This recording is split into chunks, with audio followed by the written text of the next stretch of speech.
Hello. I'm feeling rather chatty this evening. I know the light's bad in here, but pretty much all I'm going to do is talk anyway. Oh, excuse me, having some coffee, a little smoke. And I was thinking about sharpening. I have some ideas about sharpening. So I'd like to refer to a comment that I wrote to Jimbus Maximus recently in the Donkamek comments section, which I thought was kind of fun and thought-provoking in a sense for myself. I was kind of jesting, but I was speaking about how, for example, with this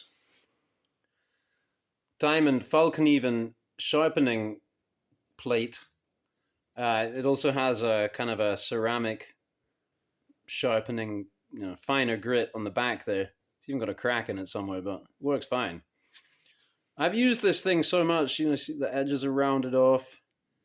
This is all slicked up. There's still some good grit up at the top and the bottom there, but in the middle it's just so worn. And that's because I've ground on this thing possibly upwards of 100 hours. I've reground blades on this. It's like an 800 grit. It was probably like a 2000 by now, but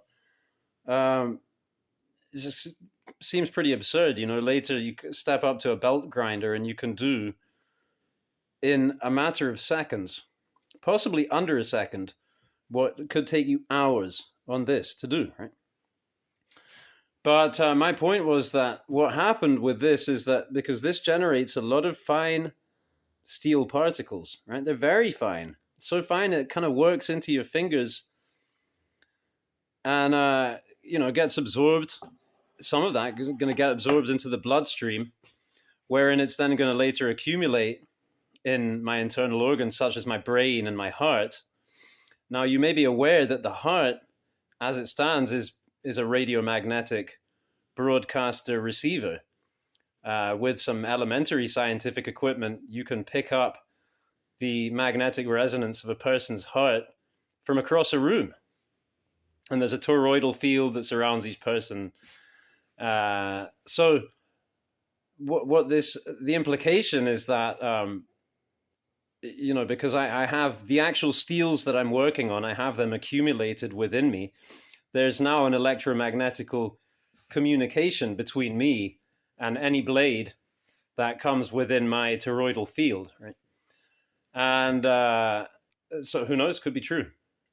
But that was kind of a joke in principle. However, it did get me thinking just now about what is really happening with sharpening. And to put it one way, I came up with a question for Google, does abrasion induce magnetism into steel? And I'm thinking about abrasion per se. So let's say we're abrading with a completely non-magnetic material. I'm assuming that exists, right? Something completely non-magnetic, and you abrade with that. Can that induce abrasion? And I'm not really clear on it yet, but it would appear, yes, that through pure mechanical action, you can then induce magnetism into steel. Everything's electricity, right? We're electric universe and all that stuff, yeah? So I was thinking, well, what's happening when you're sharpening on an electrical level? And so then I thought about this plate here. Well, this has, I'm thinking this must be like a hardened steel backing. And even if you're working on this side, you're close to that. So, and the blade is, in theory, it's not actually touching the steel, right? It's dancing over the steel. Brrr, all the little fine things at the edge there. Brrr, across the diamond, very, very close to the steel, right? Surely that's doing something, generating some kind of current as you're doing that. And so then I just looked up slate, because I got this roof slate that I've been using to sharpen. And I thought, well, what about stones then? Don't stones contain metallic elements?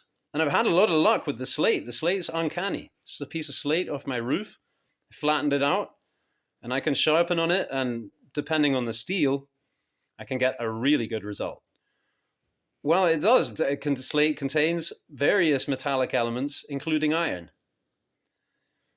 So that's just some food for thought for any of you out there who are more into the kind of esoteric thinking on sharpening. Maybe want some insight into how I get my knife so screamingly sharp. Oh my goodness, I should be famous by now. Thanks for watching.